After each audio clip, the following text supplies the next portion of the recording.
Love it. You know what sucks? It's not even a bad app either. It's It's not. just, It's not. It's just with this whole delay when you want to do something like this and you got to I go know, live. I know. So annoying. There we go. All right.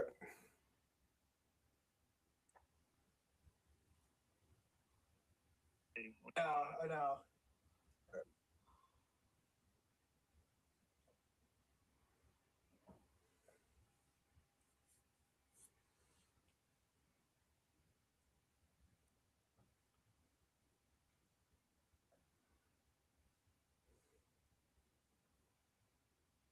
You know what we really need to get? A What's that? producer. We need to get a producer. Oh yeah, someone to take care of all the nonsense. Yeah. If you're listening to us on the pre warm up, I mean, by all means, you have interest. Yeah, Come on and reach on out. Let's go. yeah. Broken email us at the Broken Wolverine Podcast at gmail.com. All right, here we go.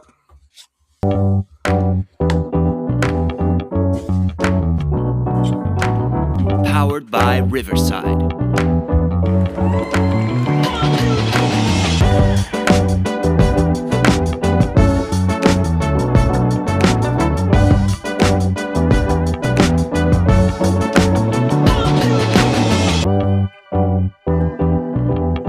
What's going on, everybody, and welcome into a brand new episode of the Broken Wolverine Podcast. I'm your host, Matt Codd, and alongside of me, as always, my co-host, Jake Belts. What's up, Jake? What's up, man? How are you, man?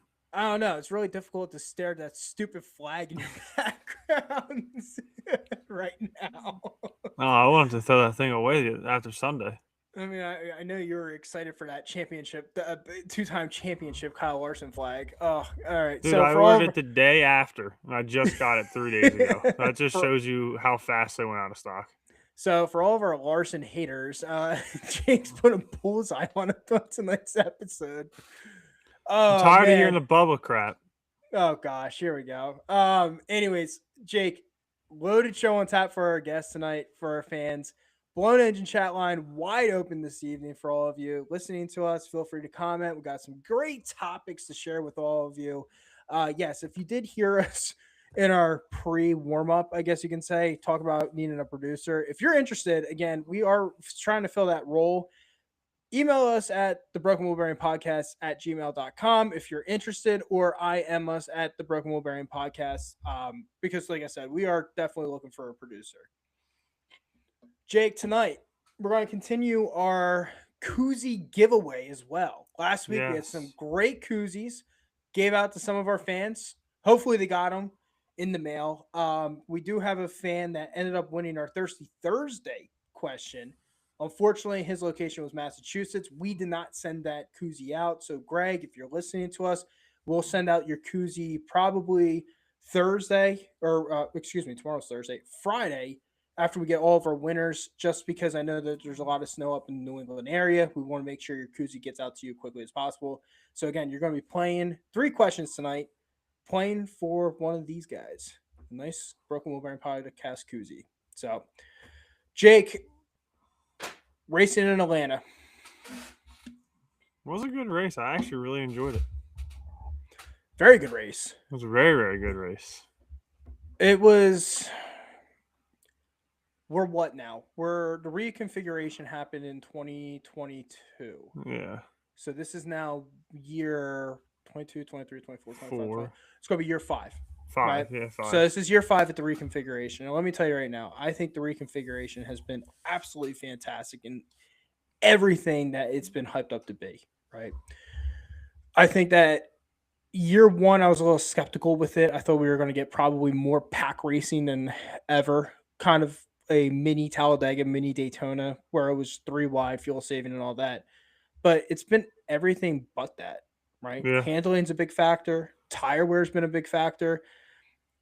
Everyone still has a shot, but honestly, if you're not in the front of the pack, it seems like it's easy to get into the front of the pack. But once you get out of that front, it's very difficult to recapture momentum to get back into it. Yes. So usually the winners have been racing in the top 10 all day, and that's where the winners usually come in. It's been immaculate, and I got to give SMI a lot of credit. Yeah. And now that the track has been kind of wearing out a little bit, man, it's making even this track even more and more special. Oh yeah. Yeah. No, I've loved it since it's been reconfigured. I mean, I think Sunday really talked for itself. I mean, it was just phenomenal racing all day long. It was great. Yeah, and I know that a lot of people were always skeptical with going like back-to-back restrictor plate races, and like I said, Daytona, in my opinion, and Talladega are going to be a lot different than what Atlanta is. Yeah. Atlanta is very fast, it's exhilarating, but again, tire wear and handling is a massive factor. So the drive, let's put it as is, it's in the driver's hands to figure this out. Yeah. I think it'll get better year in and year out when the guys that haven't really been racing at it for that long. Obviously, it's not been that long, but new guys, and I think this week you saw a lot of. And obviously, you can go from the beginning of the year to the end of the year. I think it's two different races, but yeah, I personally think Atlanta's just going to get better and better every year. Yeah, I mean, I agreed. And as long as the surface continues wearing out, it's going to continue, like you said, continue getting better and better and better over the course of time. I will say though, while I do like Atlanta having 2 dates, I've always said Atlanta is one of those legacy tracks. I do believe that they do deserve 2 dates. I do prefer the summer race date better than the spring. Yes, I think the summer race date is so much more entertaining. I agree, 100%. Also, one last thing I will say about this: give me 500 miles at Atlanta. Give me 500 miles back at Atlanta. I feel like the 400 is way too short. I like that. And honestly, and I know a lot of fans are always going to complain, be like, well, the attention span and all that type of stuff. We need to shorten the race. Now, come on, give me 500 laps or not, 500 miles, not 500 laps. 500 laps would be ridiculous, but give me 500 miles at Atlanta like they used to run. I mean, they really ran 500 miles. What, until I believe 2020? Well, they ran 500 in the 2022 season in the spring, and then they cut it down to 400. I would love to see it back to 500 miles. Yeah, no, I think I don't think anybody can complain about that. So we did see a lot from Atlanta over the race weekend, right? We saw the trucks, which we'll be talking about the trucks a little bit because there was that little controversy due to the weather and all that. People were complaining, well, why didn't they go to full distance and all that?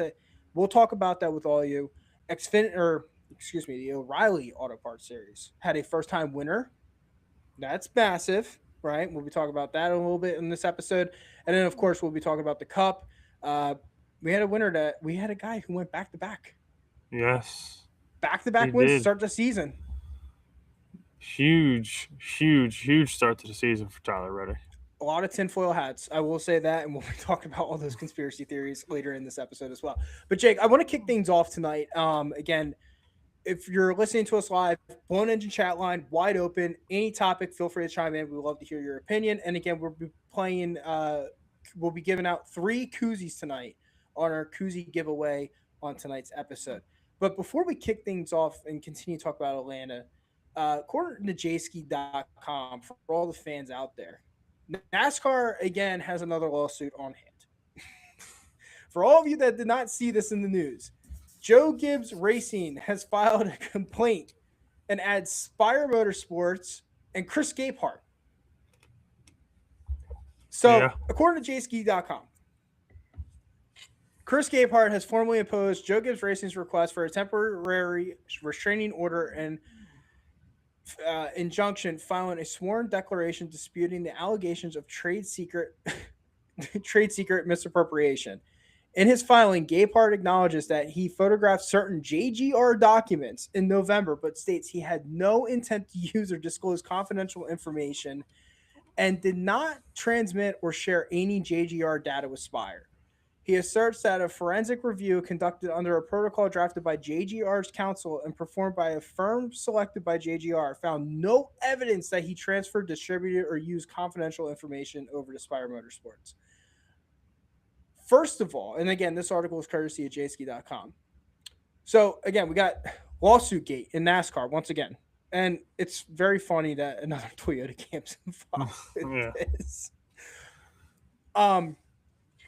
for all the fans that are listening at home, when did anyone else know that Chris Gabehart left Joe Gibbs Racing at the end of 2025? I feel like this news kind of came out of left field. And all of a sudden it was like, I saw it pop up last week after a show. And I'm like, wait a second. Why would Chris Gabehart, who works at JGR, be sending basically data and information over to Spire Motorsports? I was like, he works for Joe Gibbs Racing. And then I looked it up and we saw that, or I ended up seeing that Chris Gabehart is no longer with JGR. I only knew it because I saw it on Facebook. But I read that. And I just saw the word restraining order. I'm like, is it this deep? Is it this deep? And I'm like reading, like, and I didn't get to read much about it, and I'm still a little confused about it. I got to continue to read about it, but I was like, a restraining order? What? Mm-hmm. Like, are you that, like, when you start throwing stuff out like that, it kind of makes you seem like you did something you probably shouldn't have done. It was just weird. It was like, even at the end of the season, and there was like no announcement that Chris Gabehart left. And I only saw it on Facebook, and honestly, on Facebook, it might have been like not confirmed by like a reliable source, but I remember seeing it, and I was like, man, that's really odd. I don't know if that's true or not. Yeah, that's what I felt too. I was like, here we go again with our NASCAR Facebook groups sitting there spreading false information. But no, they're actually, Chris Gabehart is not employed by Joe Gibbs Racing anymore. Now, a couple of things too, like a lot of the information, the confidential information that was quote unquote impacted was like tire setup, engine setup, alignments, and all that type of stuff. And I'm like, well, with the engine setup, it's kind of silly. Yeah. Because one's Toyota, one's Chevrolet, so that's not going to really impact anything. Tire wear, I mean, maybe. I mean, okay. I mean, listen, there's a lot of crew chiefs in the sport, and there's a lot of engineers in the sport that are very smart to understand what each driver wants in their tire basically set up, right? Like, I feel like that's more of like a personal preference, more so than an actual issue, and like taking it from a team. But yeah, this was just such a shady and a weird situation. Yeah, and I don't get it. And the other thing too with Chris Gabehart, like Gabehart was working with Ty Gibbs last year. I know he got into a senior role at JGR to start 2025. And I feel like, and like halfway through the season, I know he was more involved with the 54. Mm-hmm. But yeah, there was like no information that he ended up leaving JGR. It kind of came out, this whole lawsuit kind of came out of left field, and it was like, okay, what do we do about this?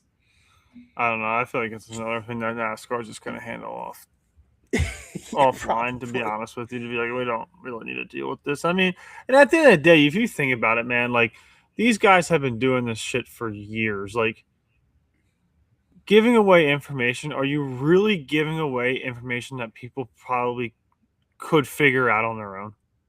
That's what I'm saying. There's so many smart engineers.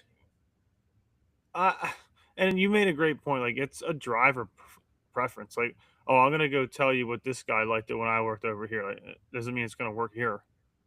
Well, how many times do you hear that in the shop? Like, and we'll use JGR as an example, right? We'll use that back at like, let's go before this next gen car, when they had Kyle Busch, Martin Truex Jr., Denny Hamlin, and then they had the end of Eric Jones and beginning of Christopher Bell, right? Kyle Busch was unable to use Martin Truex Jr.'s setup. It just did not fit his style, his driving ability. That fit Martin Truex Jr. Same thing with Denny Hamlin. Like, they all have different setups. Mm-hmm. So like for me with Spire going, like Chris Gabehart being like, oh, here's what they were driving. Like, cool. Like, what Denny Hamlin likes in a car is going to be totally different than what Daniel Suarez likes. Mm-hmm. And here's the other funny thing too. Suarez is at Spire right now. Suarez was with JGR in the beginning parts of his career. So if you don't think Suarez already knows what Hamlin likes in a car, then you're mistaken. Come on. Yeah. He was in those team conversations. Knock it off. And you don't think these drivers, when they hop ship and go to another freaking team, they're not going to tell them stuff?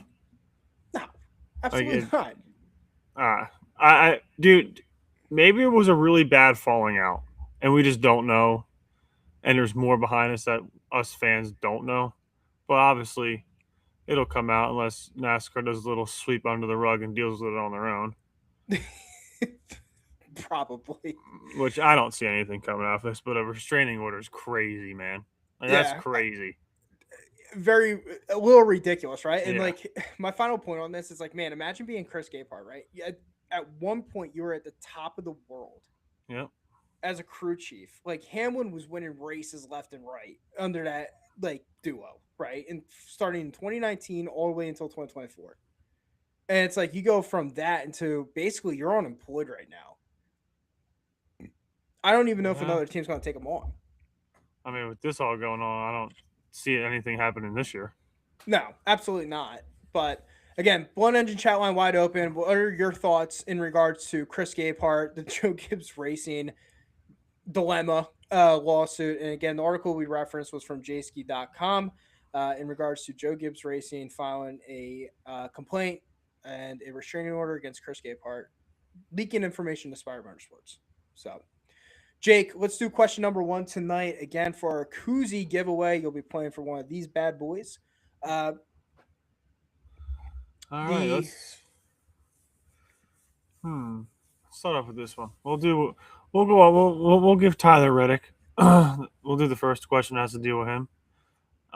With Reddick's win in Atlanta, he goes back-to-back wins to start the season. Who was the last driver to win the first 2 races of a season, and what year did that happen? Yeah, you have to have the driver and the season.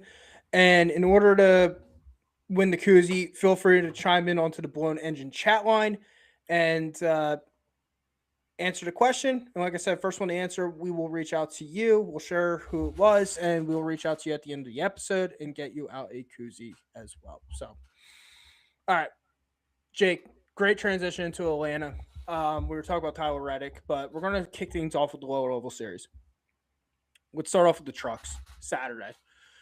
Kyle Busch ended up winning the truck race on Saturday in Atlanta for Spire Motorsports.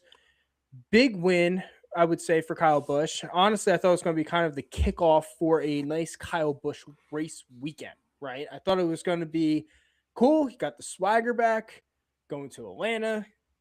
You know, it came up close in 2024. Didn't come up close in 2026 in the Cup race, but he did win the race on Saturday at the truck. Now, the one dilemma that came out of the truck race, and it always seems like it's that like series too. There's always drama. Yes. But this one, I can't blame the truck I can't blame the trucks for it. They ended up just cutting the race short. But Saturday's race in the Craftsman Truck Series did not go to full distance. No. And it went, I want to say they fell what? I think it was like 10 laps to go, maybe 8, somewhere around there. And again, folks, they had to beat the clock. The O'Reilly Auto Parts Series had to kick off on time. And this is where kind of the multiple television broadcast partnerships ended up getting screwed up, right? O'Reilly Auto Parts Series is with the CW. They have a time that they need those cars on the track, which I believe was 5:30 green flag on Saturday night. So they needed enough time to clear off the track after the truck race. The truck was on FS1, so they ended up having to cut short due to the rain delay earlier to kick the Saturday events off. Does it suck? We got the 10 laps to go. Yeah, absolutely. I would have loved to seen how this all played out. But the one thing that is great, and I love about the clock, Jake, is that when once you hit that clock, if it's like 2 minutes left until the white flag, they give you the white flag, and then that's it, right? So like 4:20 is the white flag. That's that. So it did amplify the racing at the end of the race, at the end of the truck race. So it's not like, okay, cool, that's it, we're going to check out now, we're good, we only have to race until 4:20. No, you got to race to 4:20, then it's the white flag, then it's the checkered. So that's one thing I did enjoy about it. But for all of our conspiracy fans that are like, oh, you know, they handed Kyle Busch this win because they wanted to make him feel good, stop it. We all know the rules. Knock it off. It happened in Chicago in the Cup race in 2024. Everyone knows the rules. When NASCAR gets to a track where, and Atlanta has lights, but they also had a television obligation with the CW to get the O'Reilly Auto Parts Series done or started on time. everyone's aware of the rules. Yes. So I don't need to hear about Kyle Busch. He was in the lead. He got the white flag and he got the checker flag. Enough. Yeah, and I mean, I kind of look at it as I don't think it's a bad thing that NASCAR has multiple different entities that they use to broadcast these races, but this is where you kind of have you got too many eggs in one basket type of thing. Like, could NASCAR have been better about planning it? Yeah. They didn't have to cut a race short. But I mean, at the end of the day, I mean, they had weather down there too, so I get it, but this is the shit that you run into. You know what I mean? They're not Yeah, going to cut the cup. unfortunately. They're not going to cut the Cup Series race short. I'll tell you that. No, they're not. And to be honest with you, I know there were some fans that were hoping. I know there was jokes around. Hey, let's do a triple header with the O'Reilly Auto Parts, the truck, and the cup. There's not enough. There is not enough No. garage stalls at any of these tracks to do a triple header. Number one. Number two, like you said, with the truck race, yeah, it got delayed on Saturday. But would they rather run it on Saturday and just have a clean track for the Sunday for the Cup guys? Absolutely. They're not going to sit there and like jeopardize that. They're not going to do a double header with the trucks and the Cup. So yeah, it was. We all know the rules. Yep. Take the tinfoil hats off. It wasn't NASCAR giving Kyle Busch a win. No. It sucks though because I wanted Kyle. I was hoping that was the spark plug for Kyle the whole weekend, but Yeah. unfortunately it just wasn't. So, real quick before we get to the O'Reilly Auto Parts series, we got TJ. He checked in on the Blown Engine chat line, checking in with our question.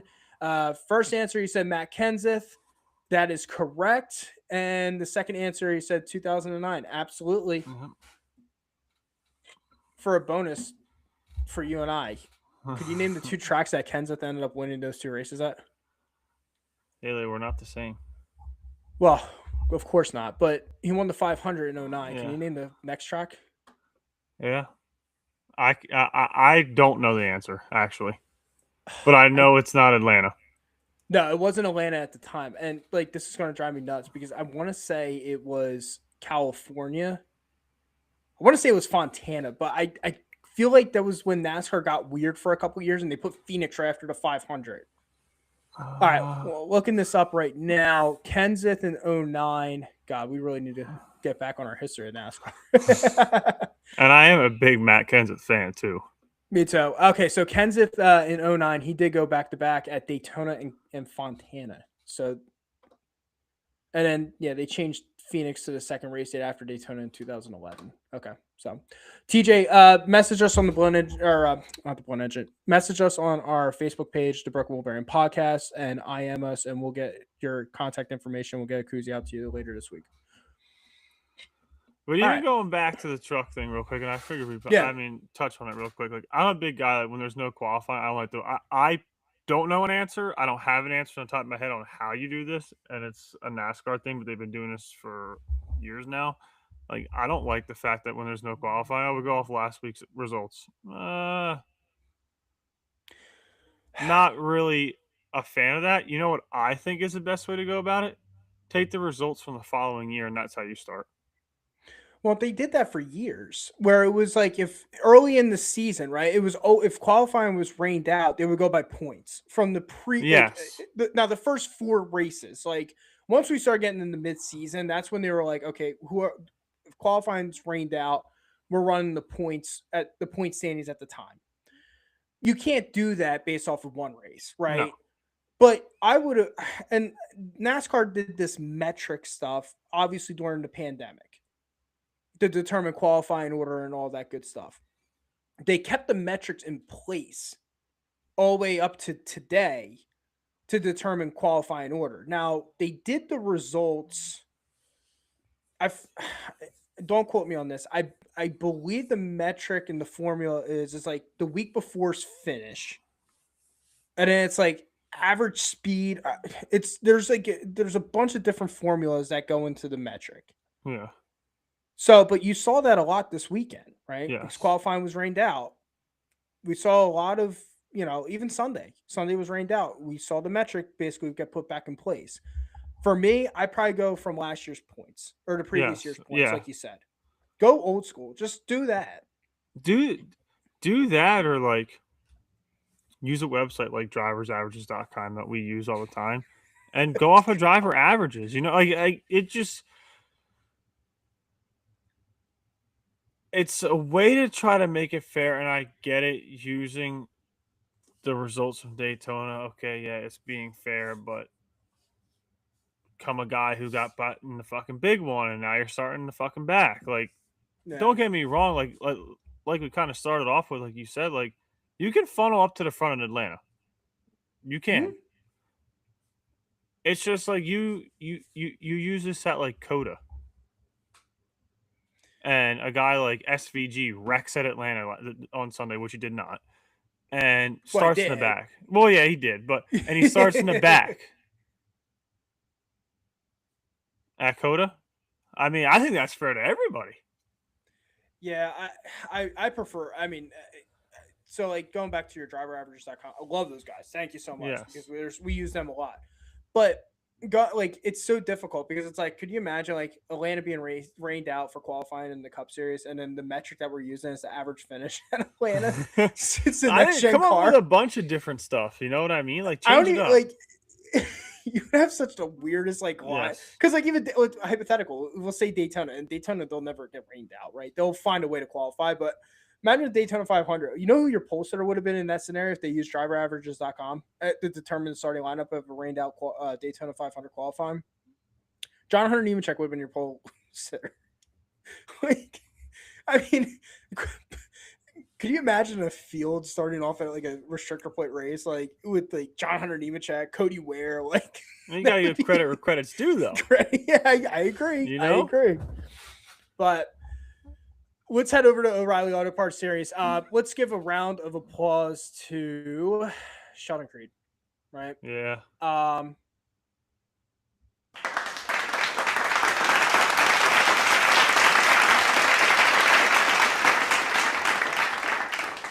Got to give a round of applause to Sheldon Creed this week.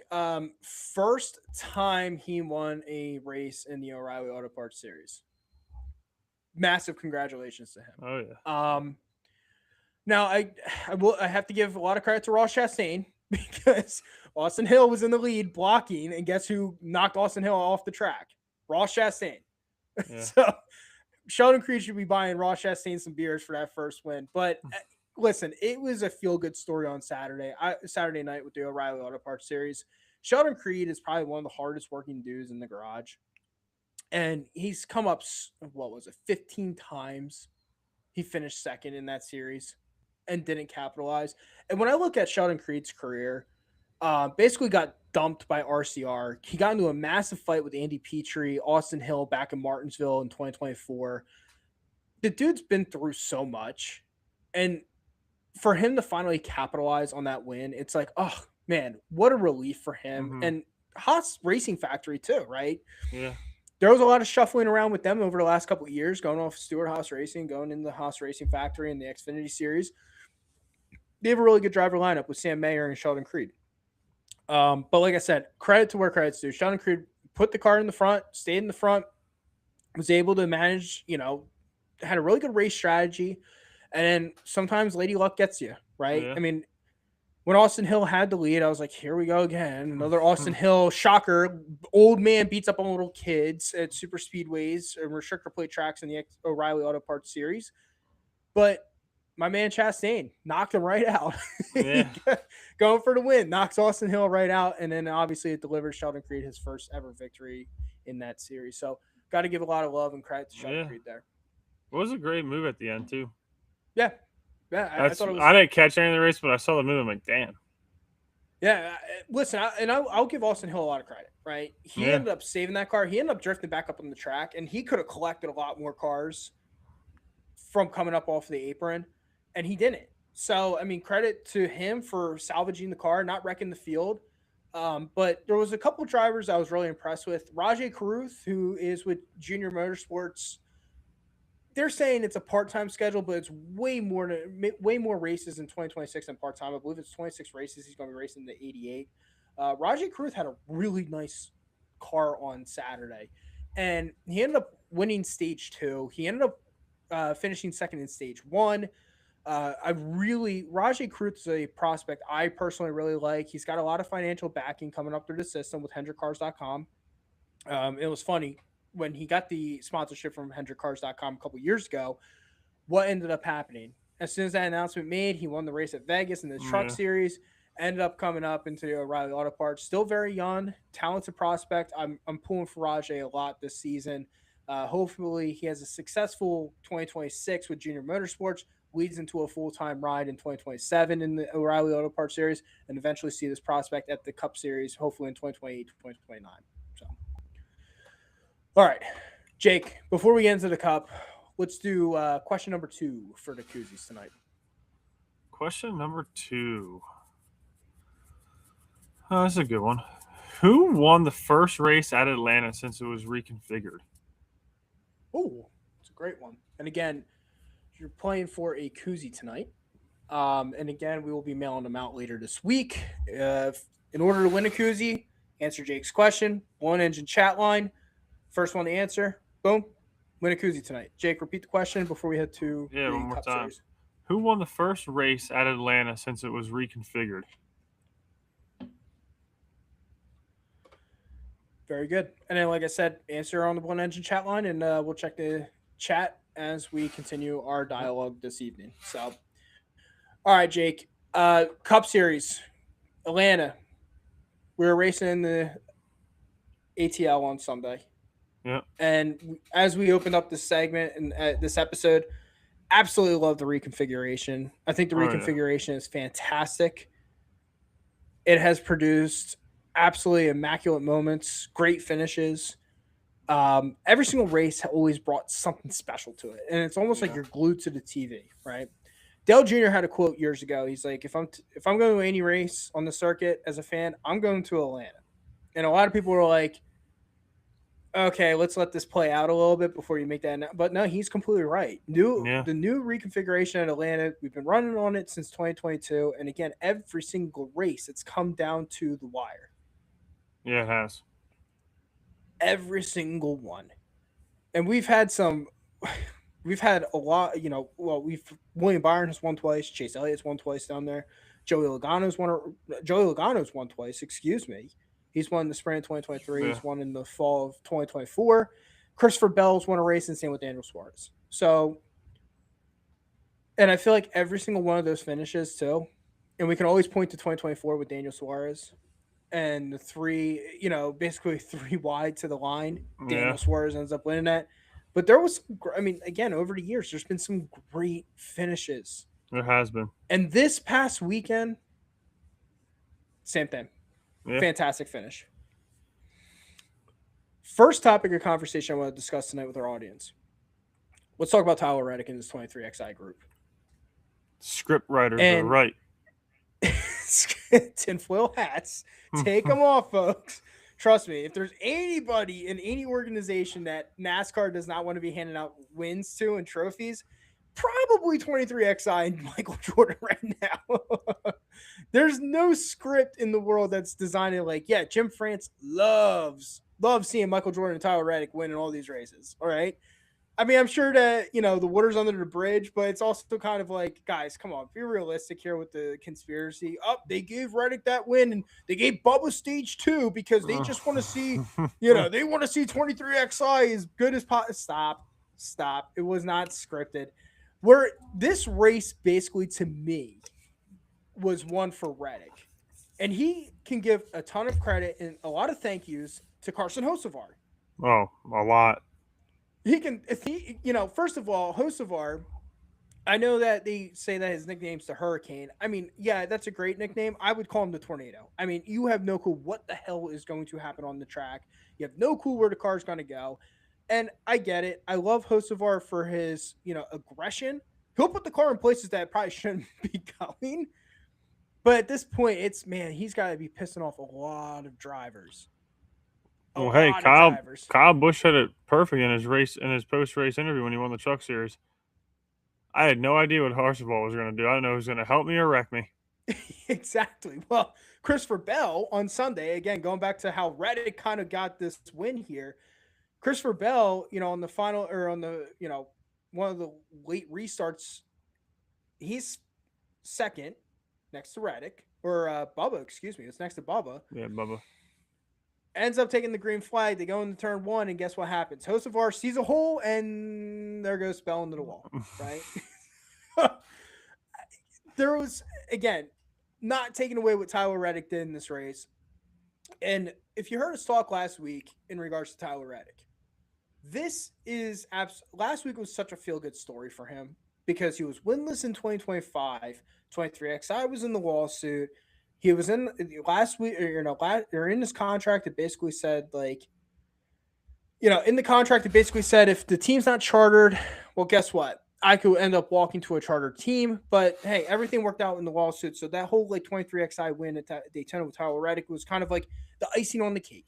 Finally, It's over. Let's all move on. Well, this week at Atlanta, it's even more icing on the cake, right? Yeah. Not just did he go winless in 2025, well, guess what? He starts the season off with 2 wins. Yeah. And for Tyler Reddick, and again, for all the fans that with the conspiracies that, they're just handing 23XI these wins and all that. First of all, Tyler Reddick at one point in that race, I said, dude, he's out. He's done. I mean, he might get back up there in like a top 10, right? He was involved with the Hamlin wreck. I'm like, okay, maybe he gets back into the top 10, maybe top 5 if he's lucky, if we have a green white checkered at the end. I did not expect him to win this race. I didn't expect him to come back up either when he's missing his right front quarter fender. Exactly. I was like, oh, look, it's like Daytona again. Cars driving around missing parts of their car. Yeah, exactly. I mean, but would you have seen that last year when the point that he had already won a race? Would you have seen that car? Would you have seen him be that aggressive?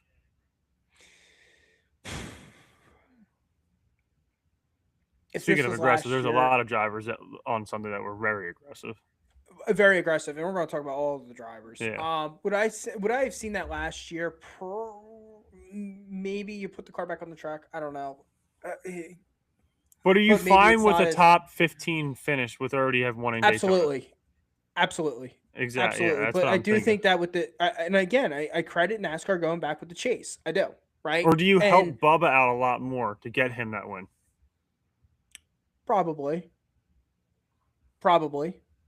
But I credit NASCAR with going back to the chase for this. Yeah. I do. Because you're going back out on the track. Going back out, 2 reasons. One, you go back out on the track, you go get a great points day, right? Even if you're involved in a wreck. Number 2, we have now seen how valuable wins are so far in the first 2 races of the season, right? The point standings. Tyler Reddick's in the lead. Yeah, I think he got like 67 points on Sunday. Yeah. Something like that. Yeah. Right now he leads the points, and I believe he's at 115 points. Yeah, because and Bubba Wallace is second, and Bubba Wallace is second with 85. I mean, talk about jump start. Talk about a great start to the season. Yeah, you're right? 40 points in 2 weeks. Yeah, I mean, you can essentially now for Reddick, it's like, okay, well, if I do have that DNF down the road, like it's not going to kill me because I built all these points up. So I credit NASCAR with that, right? Going back to the chase and also, successfully allocating points to the winners. Mm-hmm. But to go back to your question, if this was in the same shoes as last year, I agree. I think Reddick's probably out on the track again, probably pushing for a top 15, top 10, maybe helping Bubba Wallace if he's up in the front, not pushing for the win. Well, before we continue with Tyler Reddick, our friend Tyler from Full Throttle Media checked in. He goes, not a fan of the nickname. Seems forced, and it felt like they shoved it down our throats this past week with Carson Hocevar and the Hurricane. I agree. I mean, I feel like drivers earn nicknames because they win, right? Yeah. Like, what was the whole thing with Harvick? Harvick was always the closer. Yeah. But that's because he won these races late. He won races late. Like, he closed the race to get the win, right? And while I like Carson Hocevar. I think Hocevar is a fun talent on the track. He's going to piss off a lot of people. And he's going to piss off a lot of fans. Now, for people to sit there and say, well, what Carson Hocevar is doing, you guys wouldn't have liked Dale Sr. Listen, that's a very, very, very stretch of a statement. Very stretch of a statement. Now, I agree, Dale Sr. was very aggressive. He was very fun, and he pissed a lot of people off. Dale Sr. did something that Carson Hocevar has not done. won a lot of races. Yeah. He won a lot of races. Facts. Now, I'm not saying Hocevar can't get there, but in today's NASCAR, where it's like you got to, well, NASCAR in general, NASCAR is like the only sport where it's like you got to respect the veterans, you earn your stripes and all that type of stuff. You're going to piss off the wrong veterans, and guess what? It's going to become very difficult to get into the front. They are going to block you at all aspects. So, well, you lose like I respect said, for some of these guys in these fields. It's going to be hard to gain it back if you gain it back at all. Absolutely. I totally agree with that. And again, I feel the same way. I feel like they are trying to have some fun with the nickname Hurricane from Carson Hocevar, but I don't even like Tyler said. I just feel like it was kind of forced. And in my opinion, I would start calling him the Hurricane if he won races. He hasn't won. Yeah. Not saying so.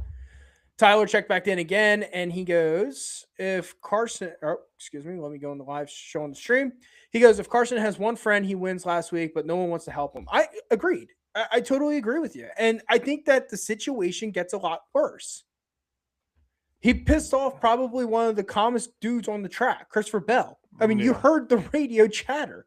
What an idiot, right? What an idiot. Like, and again, you probably, that's not somebody you kind of want to piss off either. Now, not saying Bell's going to retaliate and all that, but no, that 20 car is in the front of the pack in a lot of races. Yes. You're going to have to race against him. Yeah, I mean, he's not going to take you out, but he ain't going to help you. I mean, dude, like, I saw a thing that, like, Hocevar was saying. I think he was on a live stream because he does live streams. I think like somebody asked him like, "Oh, what drivers do you hang out with?" And he was like, "Oh, no drivers hit me up. I think I've only hung out with like I think he said Ross Chastain one time." Well, bro, you're sitting here saying guys don't hit you up. There's probably a fucking reason. And yeah, it has to go back to the way you drive that car like a freaking maniac. Don't get me wrong, the kid's got freaking talent. He's just not smart with it. That's my opinion. Like I said, he puts the car in positions. I respect it, but if I was an opposing driver, I would absolutely try to put him in the wall. Oh yeah, 100%. Yes, all drivers see holes, they take advantage of it, and guess what? Sometimes it doesn't pan out. But it just seems like every single week, it's always Carson Hocevar. When he's in the front of the field, there's always an issue. Always. And I honestly feel like the only way he gains some of respect back if he wins a race clean. Yeah, and it's funny because you said Ross Chastain's name, and I know there's a lot of fans, and I'll always defend Ross, but there's a lot of fans that are like, well, Carson Hocevar is no different than Ross Chastain. And while I want to agree with that statement, I don't fully agree. I can't agree with it. I don't. Because Ross, yes, 2022, 2023, early parts of 2023, there was issues all over the place. Before any of that happened, Ross was a very relatively clean driver with Chip Ganassi Racing, and then obviously with the lower teams that he was in. Like, he wasn't, I mean, now I think where Ross ended up screwing himself up in his early parts of his career in 2022 and the early parts of 2023 is Ross Chastain was probably in the best equipment he's ever been in his life. Mm-hmm.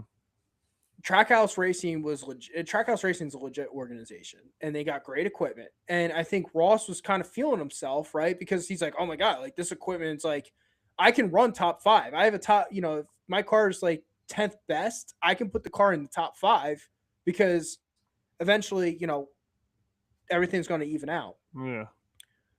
And maybe that's where Carson Hocevar's at with Spire Motorsports. I don't know. But, I mean, you saw Chastain kind of cooled off. And after the whole incident with Kyle Larson in Darlington, when Rick Hendrick got involved, which I still think is kind of stupid, but Hendrick is Chevrolet's boss, essentially, right? But at the same time, like after that incident, he kind of cooled off. And he really has become one of the more cleaner drivers. Now, Hamlin's taking his shots at him. Hamlin's got his payback in return. But yeah, I don't know. I mean, Carson Hocevar, in my personal opinion, yeah, he's going to piss off the wrong people on the track. It's going to be very difficult. And especially Inspire Motorsports equipment, you're not going to be in the front in a lot of these races. Mm-mm. Like, he's great. But remember last year, folks, he was up in the front at Texas, Charlotte, and Michigan, and he had mechanical issues in all 3 of those races. Yeah, because he beats the shit out of equipment. He does. he You does. gotta manage the equipment. Gotta manage the equipment. Oh, dude, Have to. you can tell every week he runs that car to the fucking balls. And here's another thing you want to talk about. What's going to happen is he's going to be, and I'm telling you, one of these drivers will take a fine for it because they don't care because they'll just prove a fucking point. He's going to have an outstanding lead, right? Should win a race, and somebody, a bigger name driver, is going to take him out. It's going to be point proven. I have a Well, feeling it'll I happen. hope it's not. I hope it's not a hook. I mean, because then No. that driver's. I don't want anyone injured. And No, all I that, don't. and But like need a driver someone to get will, suspended. someone will cleanly make it look the most clean as you can see it. Just and Yeah. maybe it won't happen. I just feel like with the reputation that he's built, he has something like that coming for him. I agree. I don't think But, someone like I will said- wreck him and make him freaking drive 1 o'clock into the wall. But No, these guys know how to not make at these cars spin out if they need to or get them loose. But I do want to go back to Reddick, though. Like I said, Reddick should be thanking Carson Hocevar for all the nonsense he created in the Yeah. field with Christopher Bell and Bubba Wallace. Now, going back to our Tyler Reddick point, right? The big conversation going into the season was winless, was in an organization that had a lawsuit, could have opted out if they never got the charter and all that type of stuff. Where I will say this, I think the winless in 2025 was a little bit overrated. We did some advanced research today, Jake, on our BWB Advanced Analytics. And Tyler Reddick, since the start of 2025, has posted an average finish of 13.76 in 38 races. Right now, he would be behind Chase Elliott, who leads the whole field with a 12.3. That's huge. So, and yes, he didn't win in 2025, but at the same time, he was a playoff driver last year. And again, he was able to manage a nice average finish. And then obviously to start 20. Go ahead. No, I was going to say, and to start off 2026, he obviously goes back-to-back wins. He last year had the word that we loved to use for Elliott, and I think we should have used it for Reddick all season too. Consistent. Yeah, consistent. I mean, consistent. He's a phenomenal race car driver, and I think, and I know last year when on a few episodes we were both talking to each other like, how has Reddick not won a race this year? And the guy just comes out and maybe he heard us. I was like, oh, I'm gonna start off the season with 2 wins. Shut these guys up a little bit. You get them off my back. You never know. You never know. Yeah. No, it was a big win, like I said, for the organization in general. I will say that his teammate Bubba Wallace just comes up so short again, right? And you talk about a driver with Bubba. How many times are you going to be knocking at the door until that damn door gets knocked down? And we saw it at Daytona last week. We saw it at Atlanta this week.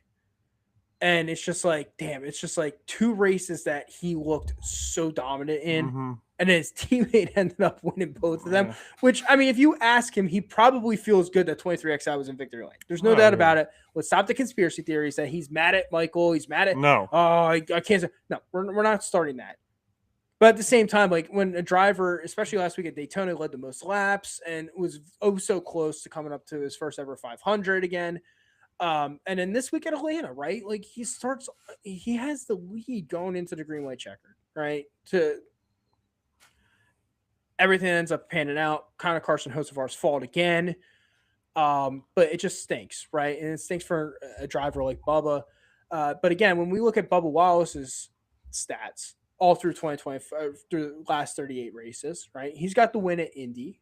They're feeling pretty good themselves. He's got an average finish of 18 flat, which in today's NASCAR, that's a playoff driver. Yeah. That's a playoff driver. No, but basically my point that I was going to bring up, and you said it with Indy, I personally think ever since that Indy win, which obviously you win a race, it changes you as a driver a little bit, but I feel like ever since that week, I've seen a pretty big progression in Bubba Wallace and in that 23 car. Because he's got the equipment. He's got a phenomenal car. He's racing for a guy who has unlimited money. So you should be in top tier equipment, but still, after that Indy race, I think he personally, and it even goes back to what he said: to be the best, you got to beat the best, which he did. And I personally think he needed that for himself. And there's been just the sky's the limit now.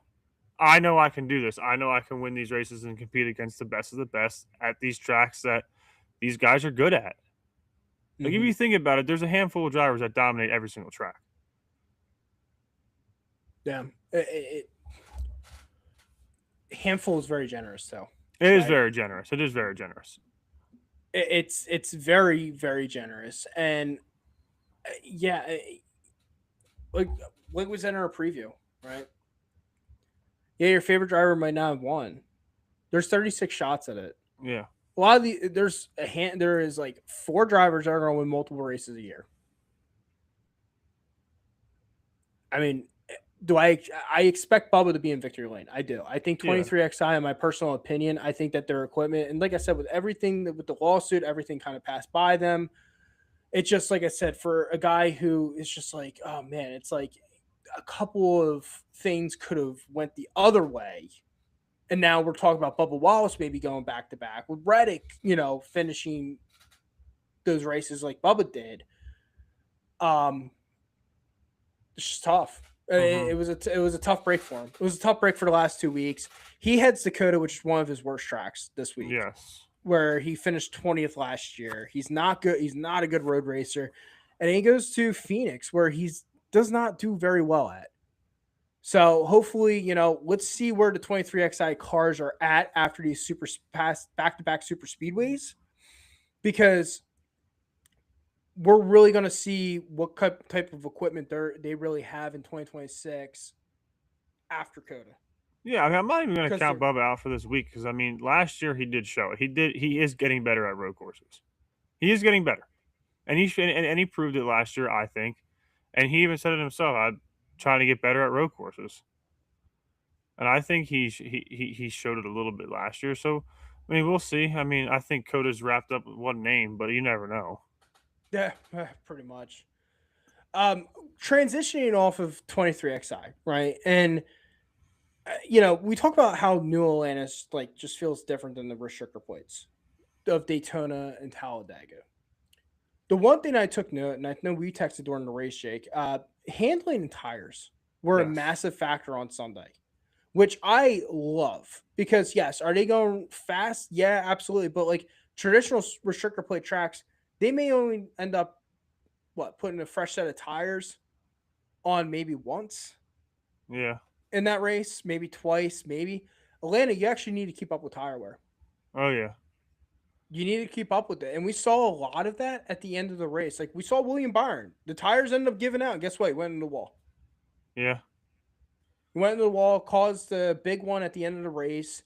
But there was a lot of cars at the end of the stage that ended up, getting loose with the handling and with the tire wear. Yeah, because there was a lot of guys that went and pitted throughout the race and just got fuel, which screwed a lot of drivers up. And then at the end, like you're saying, a lot of guys went and did the 2-tire strategy. Yeah, which I texted you about it, and I didn't understand it really because they were doing 2 tires with 40 laps left. I'm like, you're gonna come back in again.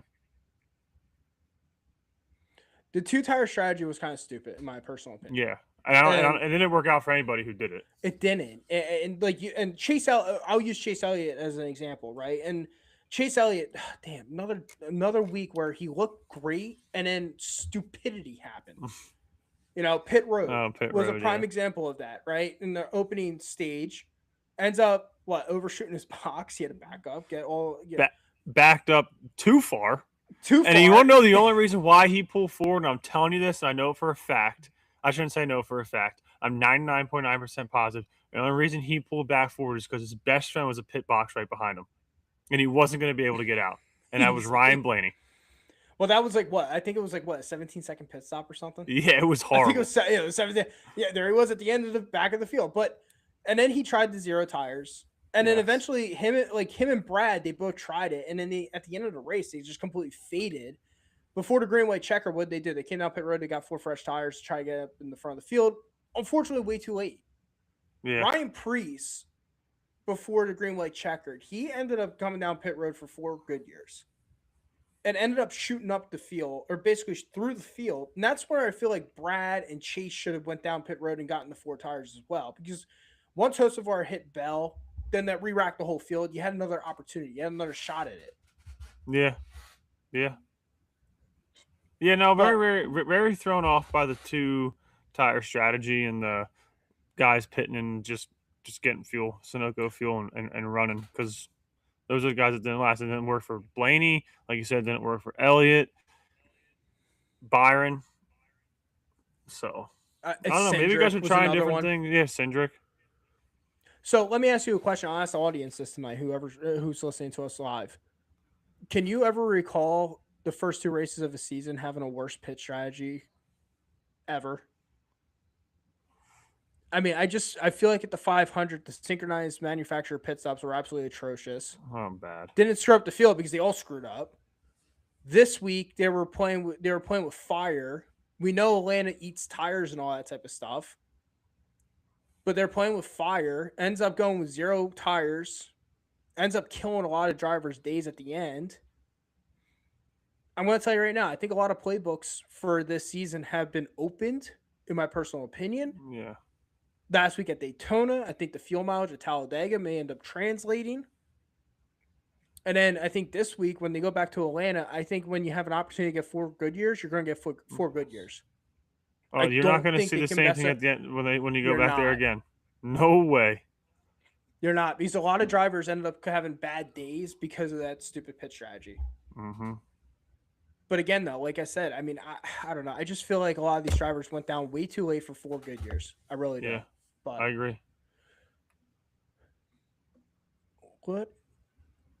Let's do the next question, Jake, before we get to the next topic. All right. And again, tonight, folks, you're going to be playing for a Broken Wheel Bearing podcast koozie.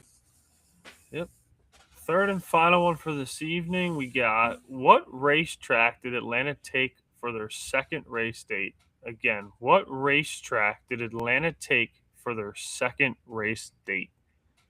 Throw it down there in the chat. Matt's looking at him. First person to answer. Get yourself a nice koozie. It's a good one. Because to be honest with you, there's a lot of fans that are still complaining about this track not being on the schedule, but that's a whole separate topic. We will not share that until someone gets the answer. Jake, a couple drivers I want to talk about, and I think that it's time to have the conversations with a few of these guys. The first 2 weeks don't make or break a season. No. But with the chase format and new point system, some of these drivers could be in big trouble already. Who do you want to start off with? Oh, I got my notes up here. I personally think, if I'm going through here, and I think, and we had talked about him in our pre-NASCAR season starting episode, Alex Bowman. Scared for him. Very, very rough start to the season. I'm not worried about him, but Denny Hamlin's down there pretty far. He'll win a race. He'll be back. And then our rookie, Connor Zilisch. Like you said, it's not a make or break. It's just 2 races. I get it, but he's got 14 points, and he sits in 36th place. Yeah. When you got Tyler Reddick with 125 points.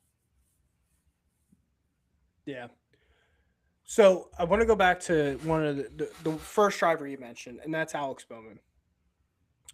I can't recall a driver that is driving himself out of a seat faster than Alex Bowman right now. Yep. And I'm an Alex Bowman guy. I like the whole story. Filled in for Dale Earnhardt Jr. at Phoenix in 2016. worked his way up through BK Racing, got an opportunity once Dale retired in 2018. I loved it. I loved Mhm. every single second of it. I was really excited for a driver like him who worked his way up to get a top ride at Hendrick Motorsports. We are now 10 years away since that Phoenix race. Yeah. 10 years removed. Not away, removed. That was a long time ago, folks. And what Alex Bowman has done in the last 38 races has been kind of baffling to me. You're in Hendrick Motorsports equipment. You're in probably the best equipment you'll ever be in your entire life. And if you can't get it done here, you're done. Oh, yeah. Alex Bowman has not had a top 10 finish since Vegas last fall. Mm-hmm. Alex Bowman has only had 2 top 10s since the summer race at Daytona, which was an 8th at Bristol and a 7th at Vegas. He hasn't had a top 5 since Richmond last year. Right now, in the last 38 races, according to our advanced metrics at Broken Wheel Bearing Podcast, he sits with an average finish of 18.13, which, again, we were just talking about Bubba Wallace, 18 flat. Yeah. Okay, that's a playoff driver. Yeah. No, Let's do that. Let's do this in comparison let's do this in comparison to the other Hendrick drivers in the camp. Well, let's start off with Mr. Consistency, Chase Elliott. Yeah, I mean, go ahead. He's sitting comfortably in 3rd place right now. Not just is he sitting comfortably in 3rd place in the points, but in the last 38 races, Chase Elliott has a 12.3 average finish. 38 races, 12.3 average finish. Mm-hmm. Let's go to the other Hendrick teammate, William Byron. William Byron has an average finish of 14.84. And then you have Kyle Larson with a 13.7 average finish in the last 38 races. Here's the other difference with the 3 others I just mentioned and Alex Bowman. All 3 of the other Hendrick cars, number 1, they have won multiple races in the last 38 races. Chase won at Atlanta and Kansas. Byron obviously won the 500, Iowa, and then he won at Martinsville last year. And then we have Larson, who won at Homestead, Bristol, Kansas in 2025. Kyle Larson, as you can see, my co-host has the flag up, is a 2-time champion. William Byron was in the Final 4 in 2025, and Chase Elliott got eliminated in the round of 8. The difference between Chase also has a championship. Chase Elliott also has a championship. William Byron has also been racing for championships the last couple of years. Yep, always in contention. Alex Bowman, never. So with Bowman, the one thing that's very confusing about Bowman in 2019 won at Chicagoland. Yep. Definitely felt like it was going to be the start of something new, fresh. Okay, the 88 finally had arrived. 2020, if for all the fans that remember, he went to Fontana in race number 2 that season and completely dominated, led the most laps in that Fontana race, ended up winning it early season win, and you're like, oh my gosh. He won at Chicagoland. He now won at Fontana, completely dominated the race. Mm-hmm. Ends up finishing the points in 2020. You know where he finished? He finished 6th. He was in the round of 8. 2021, he ended up winning multiple races that season. Now, a lot of them, Hamlin called him a hack because a lot of them were like very fluky. Richmond, Vegas, or not Vegas, excuse me. Richmond, Martinsville, Pocono. I mean, Larson was leading all the way into the tunnel turn and then ended up blowing the tire. But a win is a win, right? A win's a win. Where is Alex Bowman? And I know that Alex Bowman has dealt with multiple injuries in his career since his Vegas win in 2022. He had a concussion in 2022. Then he got in the dirt track racing incident. But the problem with Alex Bowman that I have is that he started off so hot in 2023, right? All those consistent top 10 finishes. And he never backed it up. He got hurt and he just never got back to normal. Yeah, he went to Chicago Street Course. And I'm not going to sit there and say that wasn't earned or anything because he didn't earn it. It was a strategy. But since then, this is not going to cut it. And for Alex Bowman, right now, to start 2026 off, he finished 40th at the 500, and he finished 23rd at Atlanta. And he spun. He spun in the middle of the field in the Hamlin wreck. The other problem I have too with Alex Bowman and why I feel like he's a lame duck driver, not just with all the data I just shared and provided you guys. Look at his 3 other teammates the last 2 weeks. When they were all able to connect and hook up with each other, guess what they did? They worked together. Mm-hmm. Bowman's been running on his own strategy. Now, granted, last week in Atlanta, because of the qualifying being rained out and all that type of stuff, it's very difficult to come from the back and come up and try to work with your teammates. But the point is that Bowman doesn't even it doesn't even look like he's trying to work with his teammates at this point. Could be very, very. It's a very, very, very good point. I mean, you put Chase Elliott, you put any of those 3 of them actually start them where he did. I guarantee you they're going to work their way up the field. Bowman was like sitting like a fucking sitting duck. Yeah. I don't know. It's just. I personally think it's this is the very last odd. season you're going to see him in this 48 car. Unless a miracle happens. Yeah, unless he goes on a massive tear over like the next 10 weeks. I don't foresee, like, you're racing for a contract. Like, your contract's out. Like, you're done at the end of the season. And if I'm Rick Hendrick and I'm like, listen, we're two dudes just talking about racing. We're 2 dudes that do our own data. Like, I could present this to Rick Hendrick and be like, dude, 48, like, Alex Bowman's done. I don't care if he's got a great relationship with Ally Financial. You know who else will have a great relationship with Ally Financial? Connor Zillage. Yeah. You know? Rajay Caruth. Like, yeah. There's talent coming up now in the ranks, and it's very difficult for me to sit there and go, yeah, Bowman's safe after this season. Yeah, and I mean, you said it multiple times. You're racing for probably the top tier, probably best race team in NASCAR. Yeah. And you fucking suck. Yeah. Now, here's another driver I want to say, too. That has been a massive disappointment. And it's been a disappointment since day one in the Cup. And that's Ty Gibbs. And I will continue harping on Ty Gibbs. Okay? I'm tired of everyone defending Ty Gibbs. Grandpa's got his seat saved. Enough. Ty Gibbs, right now, Ty Gibbs started the 2026 campaign. 23rd at Daytona, 37th in Atlanta. Nowhere to be found. Nope. Nowhere to be found. Advanced analytics stats from the Brooklyn Wilburn podcast. His average finish in the last 38 races, 18.5. That's fringe playoff driver. That's a fringe playoff driver. Here's another interesting detail. Ty Gibbs, since Daytona last summer, has only gotten 1 top 5 and 1 top 10. That was an 8th at Daytona, and that was a 3rd at Talladega. Numbers speak for themselves, man. But hey, he won the in-season championship. It's not going to cut it. It's just not going to cut it. And at some point, it's like, you know, I think it was at the end of 2024 where he had just such a bad ending. It was like, oh, he couldn't buy a top 10. He couldn't buy a top 10. Guys, we're back in that train again with Ty Gibbs.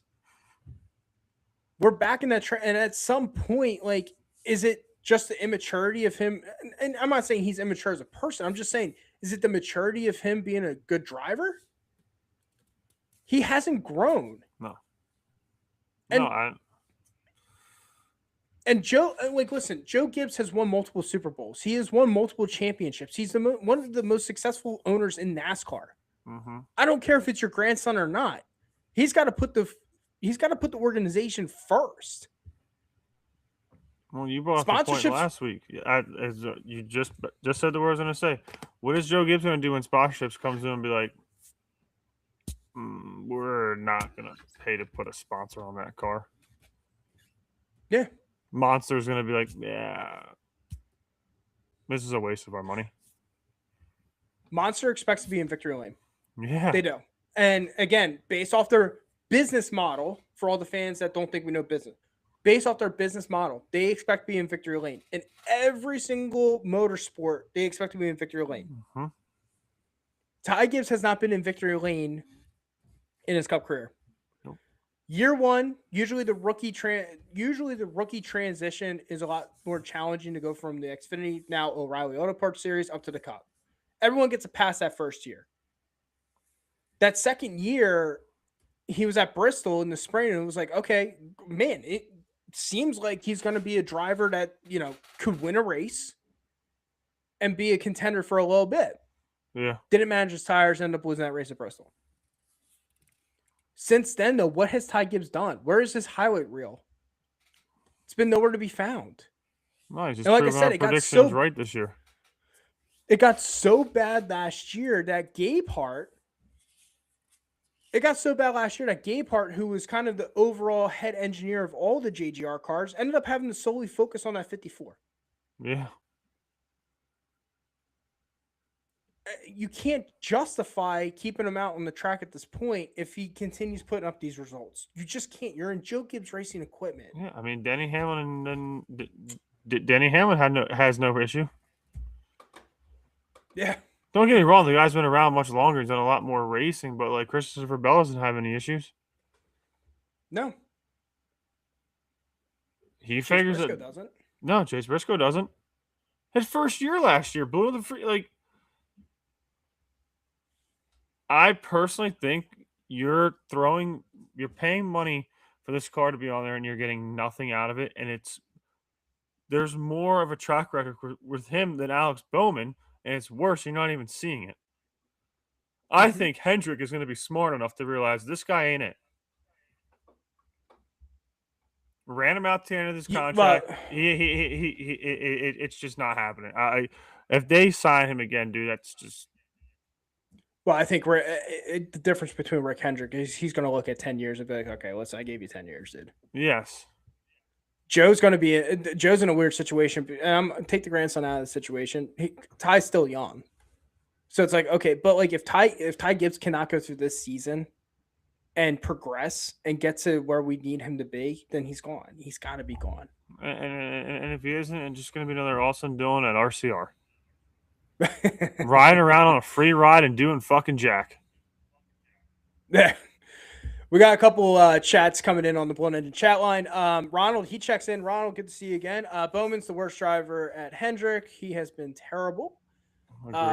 He also mentions, we'll get that one off. He also mentions, bring Casey Kane back. I'd rather see him in the Hendrick than that goof. I think a lot of people love to see Casey Kane back. I would love to see Casey Kane back in a car. He also mentions, put Kyle Busch in the 48. I'm tired of Kyle being with RCR already. I think a lot of us are. And then he goes, that could happen. They're both in contracts. That could happen. Kyle Busch loves Kyle Larson. They both love each other. They worked good together.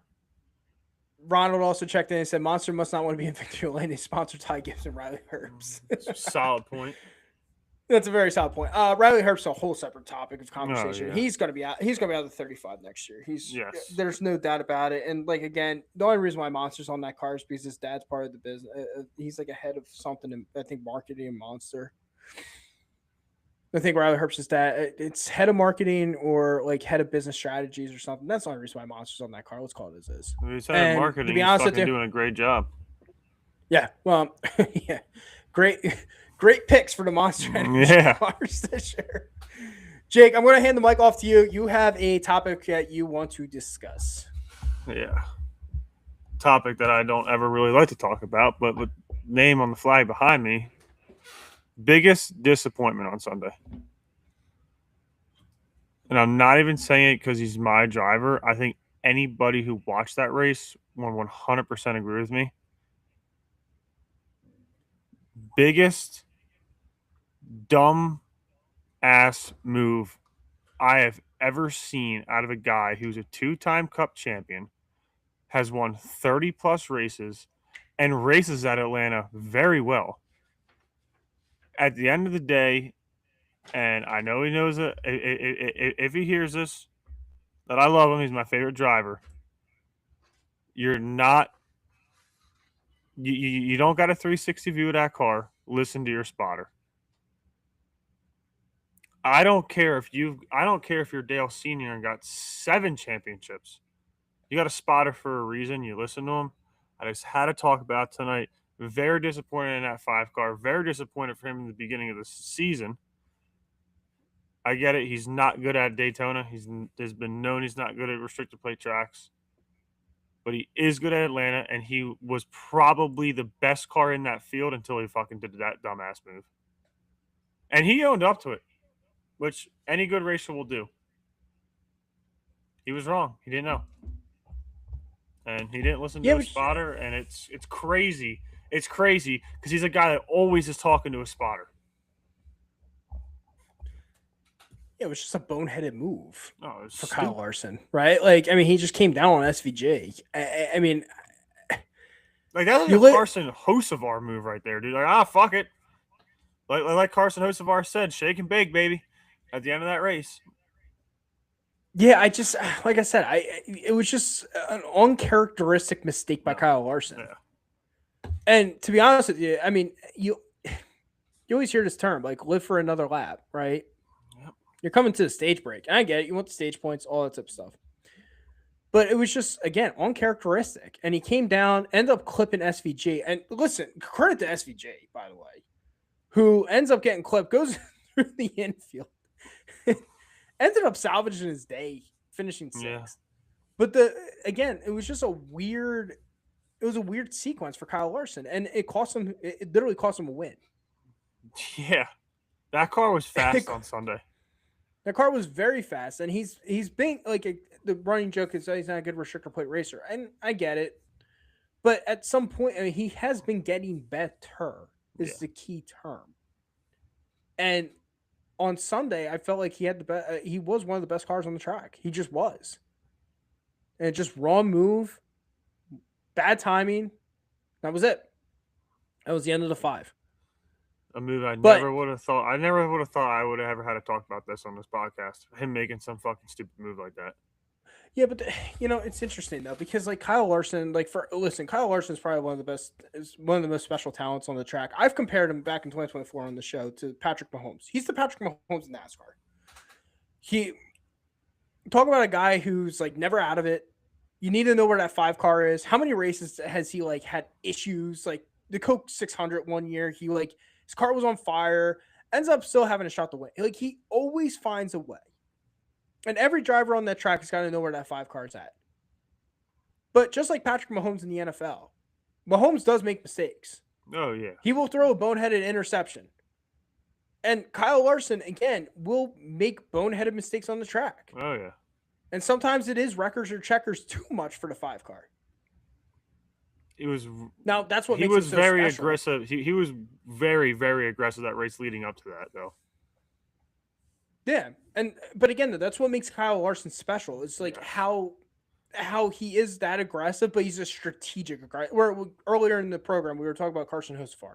Hocevar is, I'm still raw. I'm putting the car in positions that I want to put it in. Even though it's not there, I want to put it in there.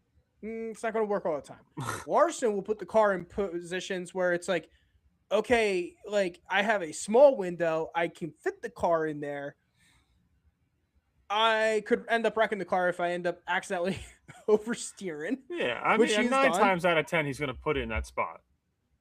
Mm-hmm. He's just a talented racer. Carson Hocevar, 1 out of 10 times. But yeah, and Matt, you brought up a solid point. Mistakes are going to happen. It's what happens with the sport. The biggest thing, and trust me, Larson will be in victory lane once this year. I'm not terribly worried about it. But if you look at the points, man, he's got a lot of catching up to do. He's only got 42 points. Yeah, and the interesting thing is, again, it comes back down to the chase. So a lot of these drivers that are kind of struggling right now, and like I do expect a lot of bounce backs. Again, it's only race number 2. I'm going to kind of pump the brakes a little bit because it's only race number 2. They have a lot of time to make up some work. But with a lot of these drivers we just talked about, right? Kyle Larson, he's sitting 21st in the points, according to NASCAR.com.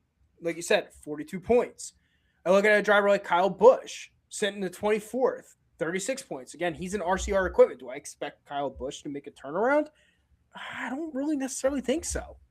Hamlin right now is sitting 27th in the points with their 32 points total. Now, again, some of these guys are going to win races. They're going to collect those 55 points. They're going to Yeah. shoot up the standings over the next couple weeks. Guys that, Christopher Bell, like Bell did not need that DNF. He just did not. No. He now sits 31st in the points. He had a bad week at Daytona. He had a bad week this week at Atlanta. He sits 31st with 25 points. Now, again, I expect Christopher Bell to be in victory lane. But drivers we talked about earlier of disappointments, Ty Gibbs and Alex Bowman. Bowman sits 32 or 32nd in the points. Ty Gibbs sits 33rd. Do I expect either one of those guys to get in the victory lane? Probably not.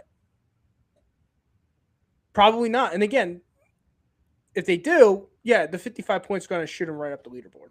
Oh yeah, for sure.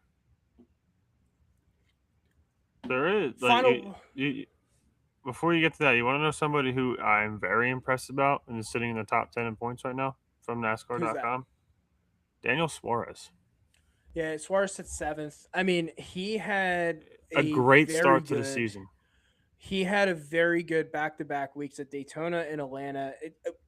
Expected, I guess you can say, with Spire Motorsports at restrictor plate. Atlanta, he's real. He just knows how to run that track. And I get it. It sounds silly because it's restrictor plate, but like he is very good at that track. Here's a guy for you right now, since we're looking at the points. He's sitting 12th. Noah Gragson. Do I expect Gragson to sit 12th in the points? I mean, it's a good start. I mean, I think this week kills him. Gragson's going to fall. Yeah. I seriously think Gragson's going to fall. But I mean, you got another guy up there like Zane Smith, but he did have two good races to start the season. Mm-hmm. Zane's interesting. Yeah. Zane Smith's very interesting because, yes, he had great back-to-back weeks at Daytona and Atlanta. But the one thing I look at with Zane Smith, who's currently sitting 5th in the points according to NASCAR.com, Zane Smith actually has the talent to sustain it. Mm-hmm. I don't think Gragson has the talent to sustain it. I don't think Suarez has the talent to sustain it either. I think Suarez, if he was in Trackhouse Racing sitting at 7th, I'm feeling pretty confident because I trust the equipment more than the driver. I just don't know if I trust the driver enough with that equipment to stay in the top 16. Mm-hmm. Zane Smith, now, I don't know what Front Row Motorsports really is in regards to equipment, but with Zane Smith is a very talented driver. Mm-hmm. But again, though, I always said this.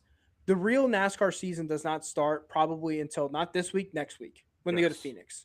Because now you're going to be on miles, you're going to be on ovals, you're not going to be on restrictor plate for a while, you're not going to be on road courses, you're going to be on short tracks, you're going to be on different types of tracks over the next 8 weeks.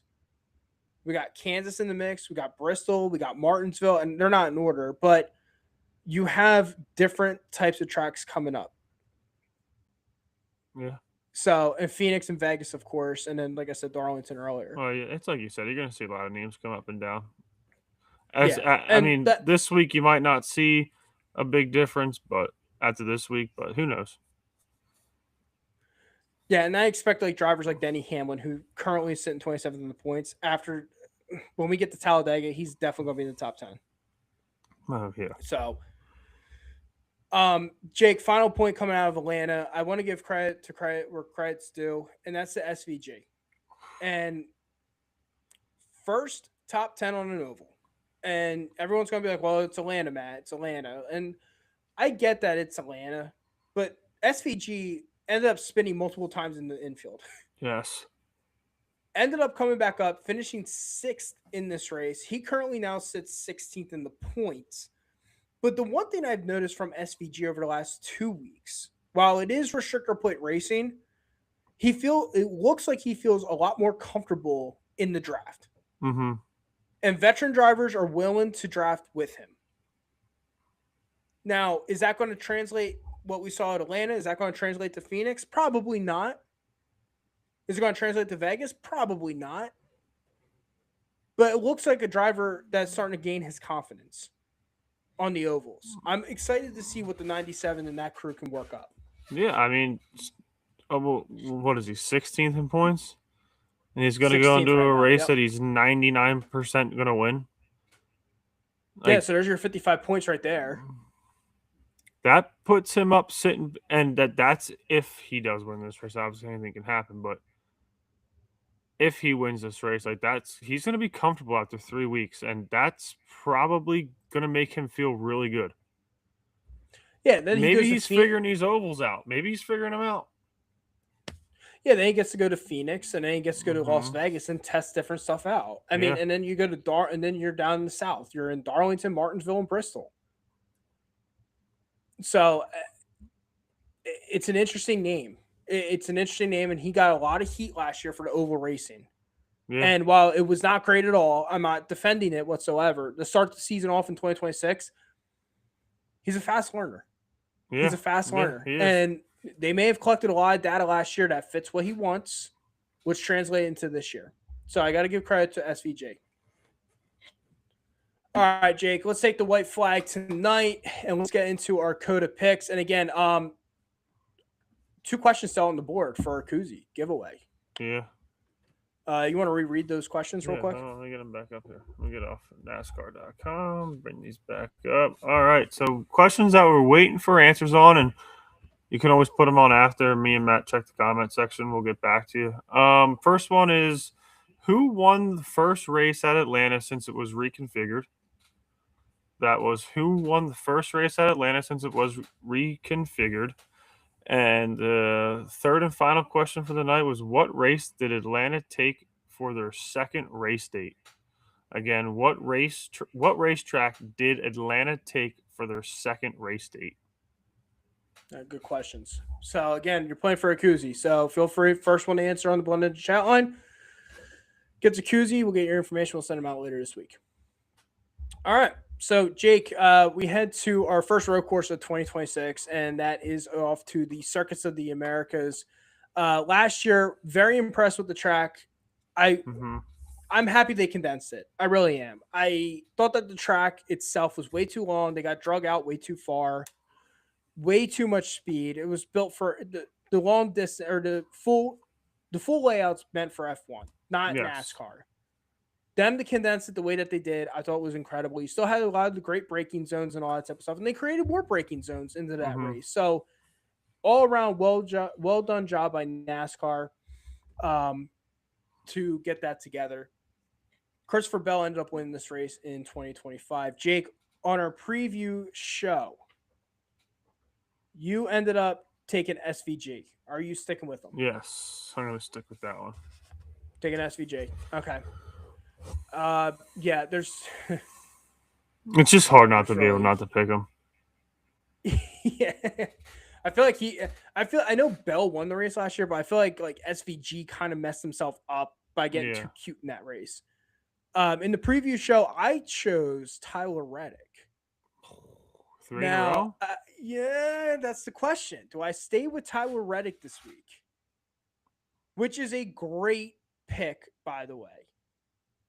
According to driveraverages.com, since 2023, started 2023 campaign, he's got an average finish of 3 flat in 3 races, 1 win, 3 top 5s, 3 top 10s, with 21.4% of the laps led.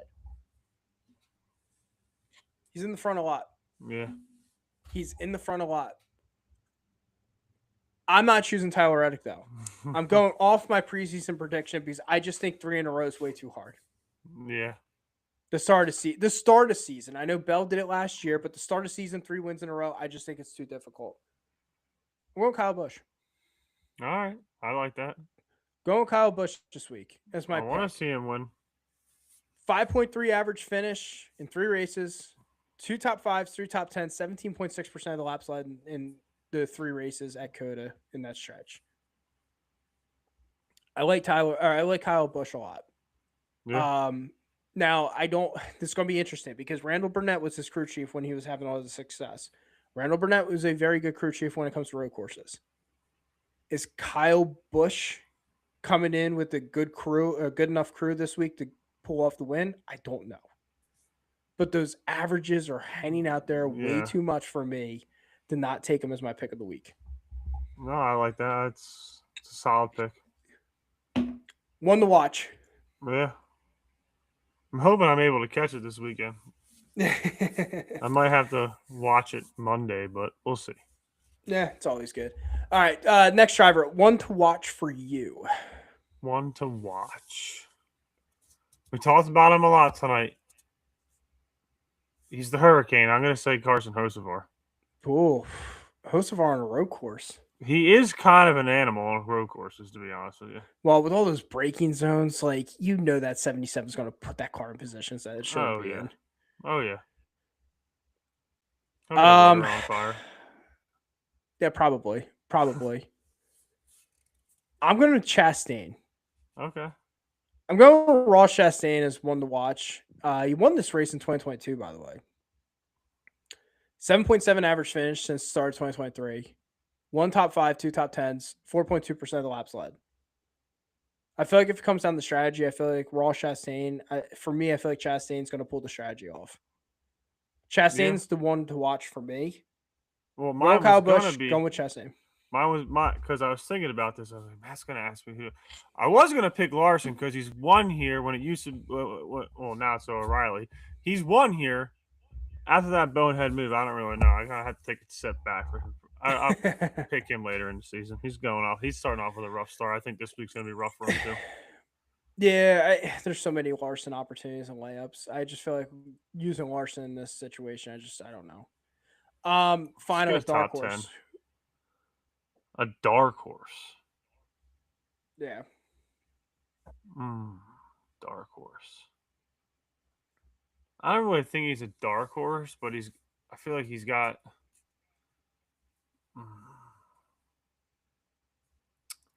That's a good question, man. Dark horse. I don't really think he's a dark horse, but I'm gonna go with William Byron.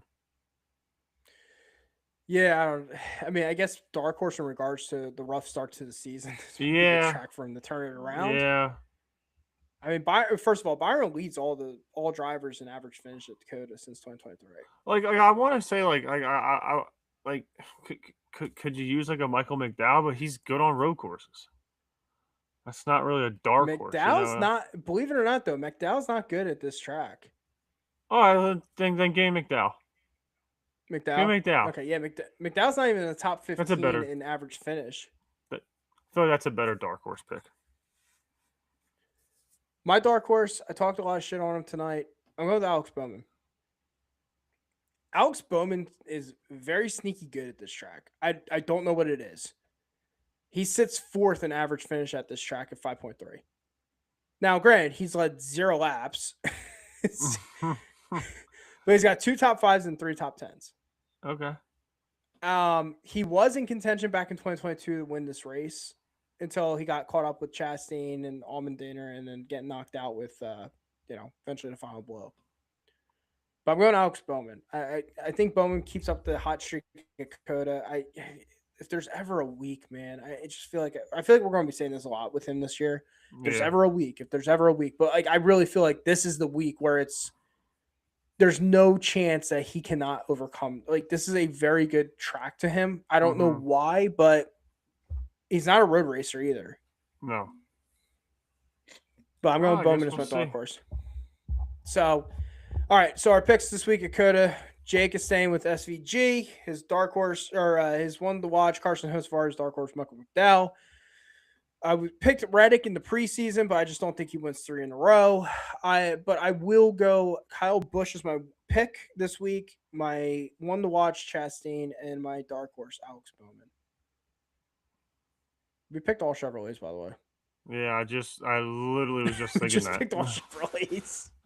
Anyways, so whatever we said, go pick the opposite. Go pick a Ford. Yeah. Ford's going to get done this week. A Ford or Toyota? Ford or Toyota. Yeah, they're going to get it done. But anyways, that's going to be our checker flag on tonight's episode, Jake. Racing in the ATL. Well, fun episode with all of you tonight. Race number 2 in the books. We go race number 3 on Sunday at Coda. If you love what you're hearing on the show, feel free to follow us on Facebook, YouTube, iHeartRadio, Spotify, Amazon Music. Smash all those like buttons. We appreciate all the love and the support. We appreciate doing this show. Yes. Not to cut you off. We are also starting to post a lot on TikTok. Yes, that's true. If you are listening if you're a TikToker, you're not a Facebook or a YouTube person, go to TikTok, smash that follow button. We want to get to 1,000, so then we can go live for you on TikTok as well, and span out our fans out there that way. So check us out on TikTok too. Yeah, TikTok at the Brooklyn Wolverine Pod. At the Brooklyn Yes. Wolverine Pod. I did not mean to sound like a millennial or anything, but I couldn't do Brooklyn Wolverine podcast. They stopped me at Pod. And by the way, Tony Stewart. Shout out to Tony Stewart. Oh, yeah. Tony Stewart liked a comment of ours. It was kind of funny. We were trying to get Vanilla Ice on the show, but he kind of ignored us. But point is, smoke. Tony Stewart, I don't know where you're at. If you're listening, you want to come on an interview, feel free. You got a spot on the show. But again, yeah, follow us on TikTok at the Brooklyn Wolverine Pod, Facebook at the Brooklyn Wolverine Podcast, YouTube, iHeartRadio, Spotify, Amazon Music. We'll be posting our Broken Wolverine Podcast BWB Thirsty Thursday question tomorrow. We'll be giving out koozies again this week as we celebrate the 4-year anniversary of the podcast. Again, thank you so much to all of you for the love and the support. If you're down in Austin, Texas this week, enjoy the race weekend down there. It should be gorgeous, by the way, which is a lot better than the snow that we've been getting in Pennsylvania. But if you're not going down to Austin, wherever you're watching the race, enjoy yourself. Have a wonderful time. We'll chat next week with all of you. And NASCAR full swing. Again, credit to Fox, credit to NASCAR. Yep. We are back. It's been fun to start the season. With all that being said, have a wonderful night. Stay blessed, and we will chat next week. Good night. All right.